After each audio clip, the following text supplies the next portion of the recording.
Thank you very much for the introduction. Thank you all for coming to listen to the lecture. So I'll talk on total domination graphs and an interplay with transversals and hypergraphs. Just a flavor of some of the work I've done over the last couple of years. There are some definitions. We start off with the graph. A total dominating set is a set of vertices that everybody has a neighbor in the set. If you're in the set, you must be adjacent to somebody in the set. And then we're interested in the total domination number, which is the minimum set of such a set of vertices. So, for example, this graph that I've illustrated there, if you look at the blue vertices, they form a total dominating set. Everybody has a blue neighbor. If you're outside the set, you've got a neighbor, a blue neighbor. If you're in the set, you've got, in fact, in this case, you've got two blue neighbors. But as long as everybody has a blue neighbor, you've got the property of being a total dominating set. In fact, for this example, you cannot find fewer than 8 vertices that will totally dominate. Then there's this interplay with hypergraphs. So a hypergraph, it's the system of sets. So extension of graphs, you've again got a vertex set, but your edge set now is a finite multi-set of subsets of vertices. And we're going to look at what's called K-uniform hypergraphs, where every edge has size k. It's a k-element subset of vertices. In the special case where k equals 2, then you're back to graphs again. The hypergraphs will just be an extension of graphs. Is it exactly k or at least k? This will be exactly k. For k uniform, I'm just going to make it exactly k, so it's much simpler. If you say rank k, you mean just size at most k. But if I say k uniform, I just want every edge to be sized exactly k. It just makes it much easier in inductive arguments. Then I'm interested in a transversal. It's called different names. Computer scientists who are quite aggressive call it a hitting set. Graph theorists call it a vertex cover. Instead of vertices covering edges, within set theory they tend to call it more transversal. That's a subset of vertices that has a non-empty intersection with every edge. It must cover all the edges. And we're interested here in the minimum number of such a set. So for example, if I gave you this hypergraph of 5 vertices and 3 edges, if I want to cover all the edges, then I could pick, for example, U and V. So U would cover that edge, UXY, V covers this 4 edge, and the edge UVW is covered back by both U and V. So that would be a transversal, and you can't do any better. You can't find one vertex that will cover all 3 edges. In this example, the transversal number is 2. Here's another example. Take that 3-uniform hypergraph. Those 4 red vertices will cover all the edges. You can check every single edge that you find here is covered by at least one red edge. And you cannot find 3 or fewer vertices that will do the job. Your transversal number for this hypergraph is 4. Then we get this interplay between graph theory, total domination, and hypergraphs. So if I give you a graph, the open-neighbored hypergraph is that hypergraph with exactly the same vertex set as G. But the hyper edges are simply the open neighborhoods of vertices in G.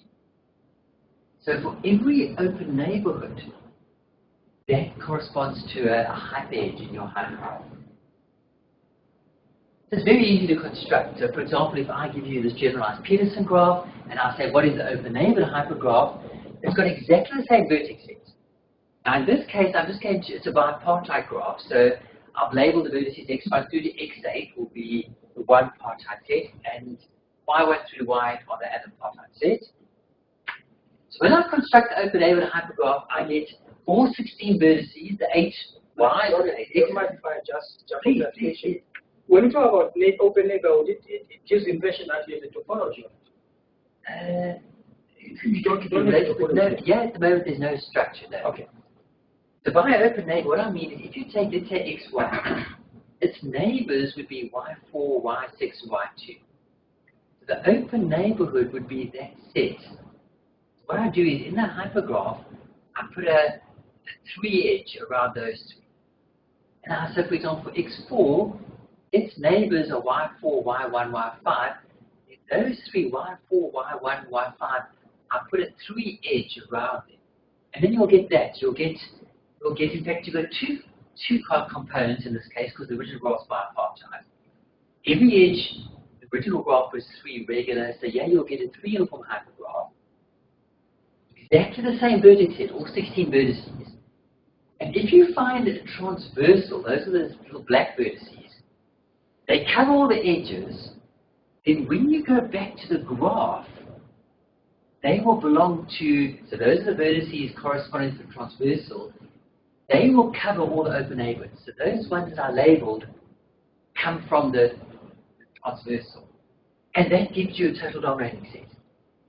And in fact, it's a very simple observation that if you give me any graph, then if I look at the open neighborhood hypergraph, the transversal number of that is precisely the total domination number of the graph. And this is the key to the interplay we're going to do. It turns out it's much easier to work with hypergraphs because you can often restrict it to uniform, and then the inductive proofs get easier. So for example, let's suppose I gave you the famous Heward graph in graph theory. What is the total domination number there? Well, you could easily work it out, or you could look at this interplay. You could look at the open neighborhood hypergraph, which is 2 copies of the Fano plane. Again, I've got exactly the same vertex set, 1 through to 6, and then it's bipartite. You'll have the A through to G there. That's for your Fano plane. If you want to find a transversal, you've got to pick every edge. So 1, 3, and 7 will cover all the edges. Yeah, it's a A, B, and F. But you need 3 in each. It would be 6. If you go back to the graph, you need 6 vertices to totally dominate. So here let's interplay your total domination number here, 6, and your transversal of the open neighborhood hypergraph is also 6. It's exactly the same. But often, to solve the graph theory problems, we're just going to switch to the hypergraph. It just becomes a lot easier to do proofs in the hypergraphs. So that's the basic interplay. Any questions about that between the graphs and our hypergraphs? So let me start off with a problem of Stephen Thomason and Anders Yeo. They asked for minimum CK, so that every K uniform hypergraph with n vertices and n edges has transversal number at most CK times n. Now the reason this is interesting for me is that, well, first we observe that CK plus 1 is always less equal to CK. But the application of total domination is that if you give me a graph with minimum degree at least K, I take it to open neighborhood hypergraph. So every edge in the open neighborhood hypergraph has size at least K. I then shrink it to a K uniform hypergraph. If you give me an edge that's bigger than size K, I just throw out vertices until the edge is size exactly K. I then apply this result, and I can get that an upper bound of the total domination number in terms of. So these coefficients CK would be very interesting for total domination. So let's see what we know about it. This is the problem they posed. There's Stephen Thomas, he's from France. There's Anders Yeo, he's one of my main researchers that I work with. He's now in Denmark. So we go back to an old theorem of Stractal and McDermott, and they gave a general bound on the transversal number. You give me a K uniform hypergraph with n vertices and n edges, n now doesn't have to be equal to n. They gave this upper bound on the transversal number in terms of n vertices, the number of edges, and k. So in a special case where n equals n, we get let's call it a trivial bound on Cn. So there's Stractal, I think, from Czech Republic and McDermott from Oxford. So we get, let's call this the trivial upper bound on Ck. If I plug in n equal to n, I'll get that Ck equals n back. So for small values of k, we get, for example, C2 is 2/3, C3 is 1/3, and so on. So these will give me, if I go back to total domination, if I take a graph at, let's say, minimum degree 4, the total domination is at most C4 times n, but C4 by the Stractal-McDermott bound is a half, and so on. So let me go back, sorry. So these are the bounds from the McDonald theorem. So you will get this. How good are these bounds? Well, we're going to try and go a little bit deeper into it. So firstly, it's a little bit of graph theory. You can do better than those bounds. So within degree 1, you can also get 2/3. Within degree 2, we can improve the 2/3 bound to 4/7, except for a few little exceptions. But these now are the so-called this trivial spectrometric given bound. The interesting question would be, like, what would be the hypergraphs that achieve equality in the spectrometric limit bounds? But that would help us to understand how good the bounds are in the full total domination. So let's take the special case when k equals 3. This was actually independently proved by Zoltuza. So in the special case where k equals 3, the spectrometric limit bound simply says that the transversal number is n plus m over 4, where every edge is size at least 3. So what are the hypergraphs that achieve equality there? So I worked on this with Anders, and there's Zoltuza. I worked a lot with him. He's from Hungary. He actually won the international maths Olympiad when he was at school, so he is extremely bright. So here's an example. This needs 4, as we said, and it's achieves exactly the bound n plus m over 4. And there's a few others. There's this 3 uniform hypergraph. This also achieves the n plus m over 4. And you can construct infinite families. If I start off with the 3 edge, I can just grow it. Add 2 vertices, add 2 edges, and keep on going. And this family I get will also have transversal number exactly n plus m over 4. There's also this necklace that is 3 uniform, 3 regular. That also has transversal number exactly n plus m over 4, as is this family. I start off with an edge, and I grow it to the right or the left as long as I want it in any direction. And then there's this family. You start with a 4 edge, and I grow it to the right or the left, anyway, as long as you want. And we can show that these are precisely the hypergraphs that achieve equality in that atomic limit bound when k equals 3. So the question is, in the special case where m equals n, we then get the transversal numbers of close to half n, and we know exactly when equality achieves it. Either this hypergraph, or which is actually the affine plane, I'll get back to that in a moment, or it's this necklace. So when you go to the graph theory, which graphs have these as the open neighborhood hypergraphs? And it turns out then that this upper bound of n over 2 in the graph theory sense, a minimum degree is at least 3. We know that C, the total dominations at most, the trivial atomic limit bound of half n, but equality is achieved in these 2 cases. The open neighborhood hypergraph of this gives you H8, the affine plane that I gave you earlier, in fact 2 copies of it. And if you take this ladder, it's a cubic graph, 3 regular, and here I've got the rung ladder stopping from top to bottom.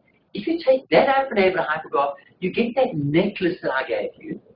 Or you could look at the rungs, instead of going from across, they go from top to bottom. That'll be another family where its open neighborhood hypergraph is that necklace. And that'll also achieve equality. So that's a bit of an interplay between the graphs and the hypergraphs. So let's go back to the atomic limit theorem. We've characterized which hypergraphs achieve equality when k equals 3. What about when k is 2 or k is at least 4? Well, that turns out to be not as interesting because there aren't very many of them. So what I did with the postdoctoral student Christian Blumenstein and myself, we showed that you can only achieve equality in this case when k is 2 and k is at least 3 in 2 very special cases. Either a single edge, a single hyper edge with k vertices, or what we call a generalized triangle. In other words, you could have a single edge, let's take 4 uniform, or you could have a blown up triangle. So yeah, I've got a 4 uniform hypergraph. I just blow up these vertices. You could, if it was T6 would be 3 in each. In the odd case, you just throw in one exceptional one. And these are exactly the hypergraphs that achieve equality in the spectromac-Dermot theorem. So it's a bit surprising because for calculus 3, you get infinitely many. So this is interesting because it tells us that the hypergraphs that achieve equality have very small degrees. The maximum degree is 2. So if we up the degree, can we improve the spectromac-Dermot bound? There's Christian, UI, you go to the daisies in South West Africa. So this is the point. Can we do better if max degree is 3? And what we did then, Christian and I, we looked at what's called a strongly independent set in a hypergraph. It's a set of vertices, but no two of them must belong to common edge. And we could show that the strong independence number, which is the maximum cardinality of such a set, will be at least 3/7k, where the rank k here means that every hyper edge has size at most k. In vertices, and I just want the max degree to be at most 3. And we could prove this result, which is achieved by the blown up Fano plane. You take a Fano plane, and every vertex you should replace with its L copies, or L vertices. Then you can show that hypergraph has strong independence number exactly the lower bound. Then with this result, we could show that the spectromac-Dermot bound, which is this quantity over there, you could do a little bit better if k is even. So for example, in case 4, this will just reduce to 3/7 when n equals n. So that improves the spectromac-Dermot bound. And before I move on, the other question to look at is, can you do better? Is there a better general bound than the spectromac-Dermot one? And this expression n over k plus a constant times m, 1/6 times m, with a natural bound that came up. Does that bound hold? And it's certainly true when maximum degrees at most 2. And we could, I showed with Anders. Equality again is not too interesting. It only occurs for the generalized triangle. When max degree is 3, that actually gives the spectromac-Dermot also prove this bound. When does equality occur? Well, we could show that equality occurs if we have our big necklace, and these old hypergraphs, that's the necklace I had, and the affine plane is what I called H9 earlier on, and if you delete a vertex, you'll get H8. So that's exactly when equality occurs in that expression. But this conjecture n over k plus n over 6 doesn't hold if the max degree is bigger than, or if k is at least 4. If the maximum degree is at least 4, because the Fano plane would be a counterexample. So the question we looked at is, if the max degree is at most 3, is the transversal number of a k-uniform hypergraph on n vertices images at most that expression? Because this would be nice because you get a constant expression times n. We know it's true for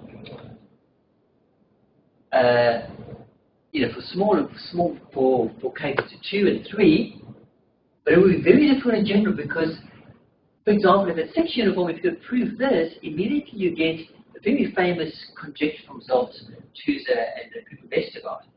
So this is a very difficult conjecture, and it actually has been recently proved, but I don't know if they've written it all up. It's quite a messy proof.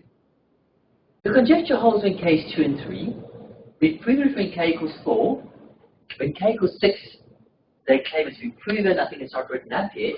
But in general, it's a difficult conjecture. Let's go back to the total domination.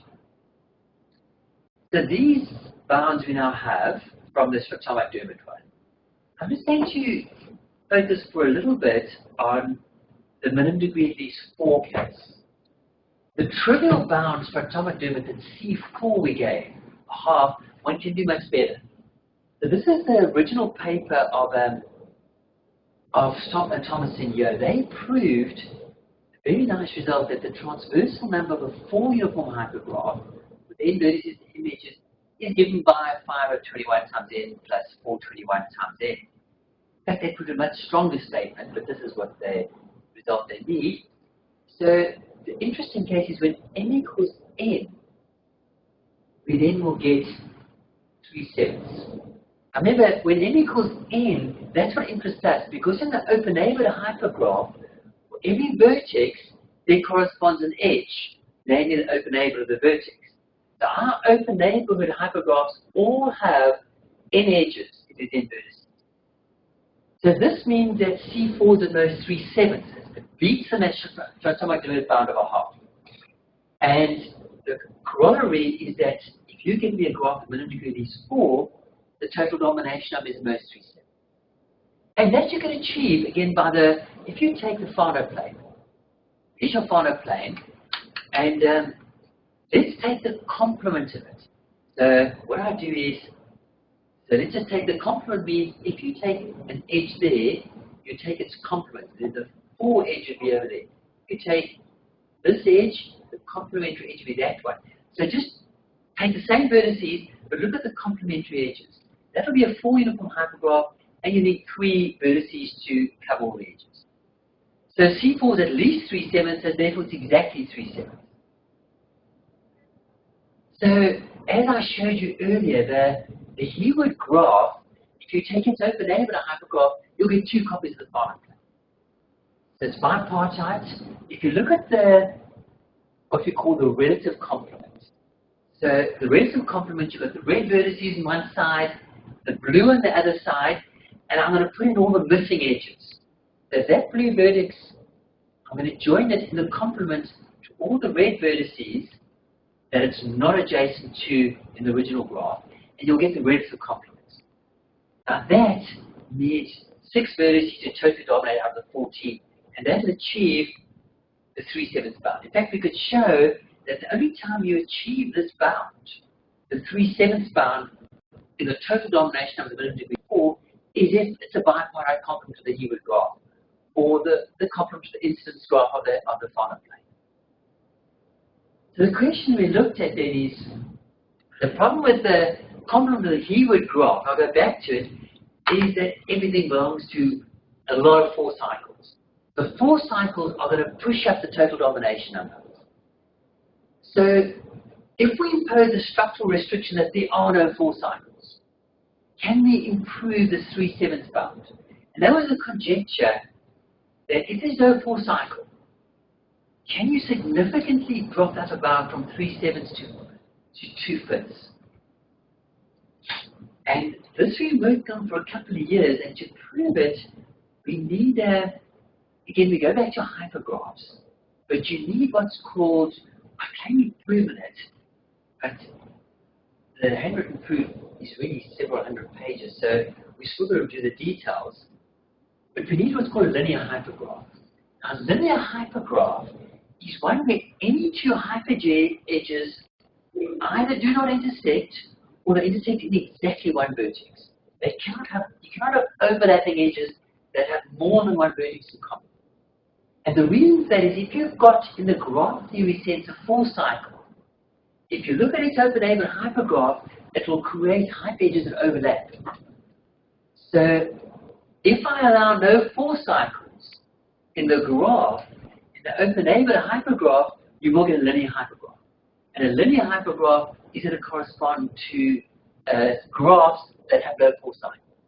So if we can prove this simple statement, a linear hypergraph, every edge has size exactly 4, n vertices and n edges, you can always cover all the edges with a set of size at most n plus n over 5, you will immediately get that conjecture, because in the graph theory sense, there's no 4 cycle, your open neighborhood hypergraph is linear, but integrate these 4, you will get a hypergraph with every edge of size at least 4, you can reduce it to 4 uniform. You know, if the open neighborhood hypergraph m equals n, that this bound would give exactly 2/5. So if we can prove this hypergraph result, we've then got that conjecture. So let's look at this hypergraph result. Before I do that, I'm going to look at the very special case. Yeah, I'm not imposing any restriction on the degree. But let's just take for the moment where the max degree is 2. So I'm going to take a linear K uniform hypergraph. I'm going to relax the 4 uniform to K uniform. But let's just suppose that every vertex belongs to at most 2 edges. Then I prove with Michael Dorfling that this general bound, n plus m over k plus 1. So remember, in our case, we're actually looking at k equal to 4, which is n plus m over 5. But in the case with max degrees, where max degree is 2, we've got a general statement. This will be always n plus m over k plus 1. And the only time we get equality is if you've got essentially intersecting. So yeah, your max degree is 2, and you have an intersecting hypergraph where every 2 hyperedges intersect. But one can do much better than this. So a little bit of a diversion here is that to establish bounds on the transversal number for max degree 2 linear, that's actually a matching problem in graph theory. And notice this, if you take a hypergraph, the dual of it is that graph whose vertices correspond to the hyperedges. So for every hyperedge, we've got a vertex in your graph. Now remember, I'm looking at max degree 2. So if you've got 2 edges, you've got a vertex in degree 2. It's containing 2 edges. In the graph theory sense, these 2 edges become vertices, and I'm going to join them with an edge in the graph theory sense. And because the hypergraph is linear, I know that this multigraph will be a graph. And what you can show is that in the graph, you have max degree 2 in the hypergraph, your graph will have max degree at most k. And what one can show is that to work out the transversal number in the hypergraph is essentially a problem of working out the matching number, the maximum set of independent edges in your dual graph. So it's really a problem in graph, a matching problem in graphs. So to define upper bound on the transversal number, we need a lower bound on the matching number. And so we did a bit of a tangent here. We looked at let LK be all the real numbers alpha beta, such that there exists a constant k, which the matched number will be at least alpha n plus beta n minus k for every connected graph with max degree k. And we want to try and give a complete description of the set. Well, it's a convex set, and we could show it's described by essentially these 4 closed half spaces. I'll give a picture of it just to illustrate. So what we could prove, if k is odd, then that convex set is simply the intersection of the closed half spaces L1 and L2, which has one extreme point. So if n equals 3, then all the alpha beta points lie down there. If L is 5, it essentially looks like that, your convex set at the bottom. For L even, we could show it's the intersection of 3 closed half spaces with 2 extreme points. And just to illustrate it, in this case, if it's L4, it'll look something like that, and L6, etc. But with this result, we can then get a lower bound on the matching number in terms of n, the order, the size, and the term over there. This then, if we go back to the transversal, gives an upper bound on the transversal number, which is what we're looking for. This is just the case max degree 2, and these you can show all sharp. For the even case, again, you can show the advantage. Let's go back again. So all we've done is a little side issue where the max degree is 2. So if the max degree is 2, that's really a problem of matching in graph theory, or max degree k. And that we know exactly what happens from those convex sets. But in general, the max degree here could be anything.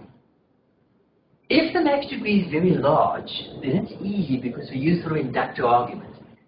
If max degree is at least 4, I take a vertex, look at the incident edges, let's say at least 4, and I remove it. I'll remove at least 1 vertex at a time, at least 4 edges. This will drop by exactly 1. I use induction, and I go back and I add my vertex that I deleted to my transversal, and you can prove the result by induction, provided you've always got vertices large degree. But the challenge happens when you get down, you reduce the case to max degree 3. Then it becomes extremely complex. So to handle that case, where the max degree is 3, we've got what's called a special set. So I give you a hypergraph. A special set is just a sub-hypergraph that's special. And it's going to look at, it's one of these 15 hypergraphs. So that's H4 is single edge. It could be H10. It's a hypergraph with 10 vertices. These are all 4 uniform linear. I've got one on 11, and there's 5 on 14. These are 4 uniform linear hypergraphs. So I'll just flash them up. Notice these are all max degree 3, and there's a couple of order 21 as well. So this would be a 4 uniform, max degree 3 linear. So these are ones that are what we call troublesome hypergraphs. So there's going to be 15 of these altogether. Now each one of these, if it occurs inside my bigger hypergraph, I'm going to look at vertex disjoint spanning sub-hypergraphs in it. And they will be called special. So in my big hypergraph, I'm going to get as many vertex disjoint copies of these sub-hypergraphs, each of which is special. It could have maybe 1,000 of them, a whole lot of copies of H21.6 or whatever. But as long as each one is a sub-hypergraph, all its vertices and edges come from the parent hypergraph. So I take this, and then I break them up, depending if there was order 4, 10, 11, 14, or 21. There's 6 of order 21 and 14, one of each of those orders. I'm going to give a count. How many special hypergraphs can I get of order 10, for example? And then, given a special set, I'm going to look at all the edges in the hypergraph that intersect those, but they don't belong to the hypergraphs. So, for example, this edge here, it maybe hits some of those special hypergraphs, or maybe it's an edge inside that doesn't belong to the special hypergraph, but does belong to the bigger one. Call those E star. And then we define the efficiency of the set as follows. The efficiency of the set, every special sub-hypergraph of size 10, I'm going to add a weight of 10 for each of them. For X4, we weight of 8, etc. For every edge E star, in the next step, I'm going to subtract 13. And among all such special sets, I'm going to take the maximum efficiency. Among all such special sets, if X is empty, for example, the efficiency would be 0. So this efficiency could be 0 or very large positive. And with this, we can now prove this key lemma, which I said runs into 100 plus pages, but we need this very, very strong statement to perform the induction. Without this, we cannot get the induction going. So we would really not like to have these troublesome ones. They don't have to be a simple inductive statement, but to make any progress, we need this extremely strong inductive statement. At max degree is 3, we can prove that. Then using this result, we can look at the cases. If it's positive efficiency, we can get a result. If the efficiency is 0, in both cases, we can then get our result coming up. So that's the idea of the proof. So the max degree 3 case, max degree 2 is simply a matching problem in graphs. Max degree 4 is easy, you just remove until you get simplified. Max degree 3 is a troublesome case. Then once you've got that, as I said, we've got our conjecture in graphs. Mr. Chambers, how are you doing for time? You being all right? We've got time. Yes, it's only 5 past. Perfect. I'll move you for 10 minutes. Is that okay? Right. So what you've done now is Thomas and you dropped the structural bound from the original 1.5 to 3/7. This is achieved if and only if it's the bipartite complement of the Hewitt graph. The conjecture is if there's no 4-cycle quadrilateral free, you can drop it significantly to 2 fifths, which we can now do. So I want to now just touch on some of these. Let's take minimum degree 5. There's 2 approaches to, that's the structural bound, which of course we want to do better on. So there's 2 approaches. The one we're going to do is we're going to assign weights to edges. And the other approach is we're going to assign weights to vertices, depending on their degree. And we'll see what we get. So let's take minimum degree 5. I'm firstly going to, remember this case here I'm looking at, is when I look at the open-able hypergraph, every hyperedge is size 5 or bigger, I'm going to shrink it to 5 uniform. But in this case, I'm going to do a more general statement. I'm going to allow edges of size 4, 3, 2. And I'm going to have two troublesome components. If this appears all on its own in my hypergraph, that's going to contribute 1 to this quantity H1. If this appears entirely on its own, I'm going to add 1 to H2. It's going to be a bad component. Then what we could prove is that for every edge, now E5 will be the number of edges of size 5, etc. E4, I'm going to count all the edges of size 4. Depending on the edge size, I'm going to assign a weight. What we could do is show that every edge of size 2, I'm going to assign that a weight of 69. An edge of size 3 counts 42, etc. An edge of size 5 will have a weight of 45. Any bad component H1, I know that's going to cost me 3. Every bad component of size of that H2 will cost me 2. And we can prove this is strong inductive high statement. Right? How do you arrive at these numbers? This gets a bit of a messy. You just have to, it just gets very tedious. Eventually the proof, it comes out in the proof. To make the proof work, you've got to, this work, and you go a bit further, and then you try, okay, let's adjust this number. So it's just really a lot of trial and error and hitting your head against the wall, and eventually you come out of it. So they may not be best possible, but if you try and prove some of these, the proof just explodes. So one could probably do better, but then it becomes exceedingly more complex. So the idea here is that we're only interested in 5 edges. So I'm looking at a stronger statement where I'm allowing 2, 3, and 4 edges because I want to do induction. But this result tells me if I've got a 5 uniform hypergraph, that quantity is 0 because there are no 2, 3, or 4 edges. There cannot be any bad components because they don't even have a 5 edge. So in the case, the corollary of this is that if it's 5 uniform, all those terms vanish, that vanishes, and this will just simplify to 10n plus 7n. N here is the E5 over 44. So in the case where n equals n, which is what interests us, you will get 17 over 44, which is an improvement of the atomic term. Now 17 over 44, I'm going to write a 16 plus 1 over 44 because I'm going to write that as 16 over 44 is just 4/11 plus a little bit. 1 over 44. So what we've proven using edge weighting is that the total domination number will be at most 4/11 plus 1 over 44. I really don't want that 1 over 44 too. So let's try a different approach. Let's try and, instead of assigning weights to edges, let's assign weights to vertices. So we tried that approach. Now to do that, you've got the equivalent of a transversal. Remember, a transversal covers all the edges. An independent set would be a set of vertices, but they cannot completely contain an edge. So every edge cannot lie entirely within the set. So the complement of an independent set, according to this definition, is a transversal. An independence number is the maximum size of such an independent set. And what we observe is that if you give me a hypergraph order n, the transversal number plus the independence number is exactly n. So if I want to find upper bound on the transversal number, I just need to find a lower bound on the independence number.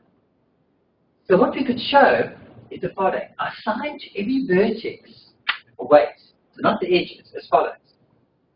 If a vertex is isolated, I'm going to give it weight 1. It's going to have to belong to my independent set. It's got to be in the set. So maximum independent set. If the degree is 1, I'm going to give it a weight of 4/5, and so on. If the degree of the vertex is 4, I'm going to give it a weight of 4/5. And in general, if your degree is k, I'm going to give it a weight depending on the previous 2 weights. So the weight I'm assigned to that vertex degree k is the weight I assign to a vertex of degree k minus 1 plus this expression. So every vertex has a weight depending on its degree. The smaller the degree, the larger the weight. What we could prove is that if you give me a 5 uniform hypergraph, so now every edge is size 5. I'm not allowing smaller edges. I can find the independent set in polynomial time of coordinated to at least the sum of the weights of all the vertices. You take every vertex, sum the weights, and that will be a lower bound on your independence number. So this means that the independence number will be at least as large as that quantity. So this means that your transversal number, which is equal to the order minus the matching number, is at most this expression. And this expression, with a bit of counting, you can show is going to be minimized when every quantity here is actually the weight when it's 5, and it'll give you this expression there. Or just to neat it up, this ratio here, again, I'm going to write as 4/11ths, or 60 over 44, plus a little bit. So then before I had 1 over 44, we can now do a little bit better. So this bound, remember I have 4/11ths plus 1 over 44 using vertex weighting.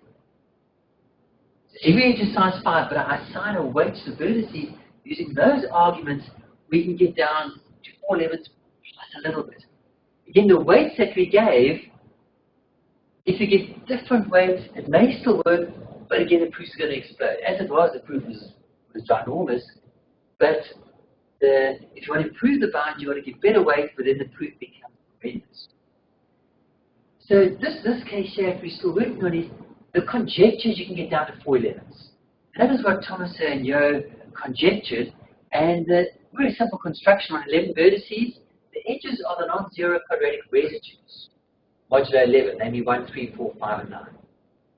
And if you take those, you can construct a hypergraph. It's 5 uniform. You need exactly 4 vertices to cover all the edges, and that's 4/11ths. So in the graph theory sense, what does it look like?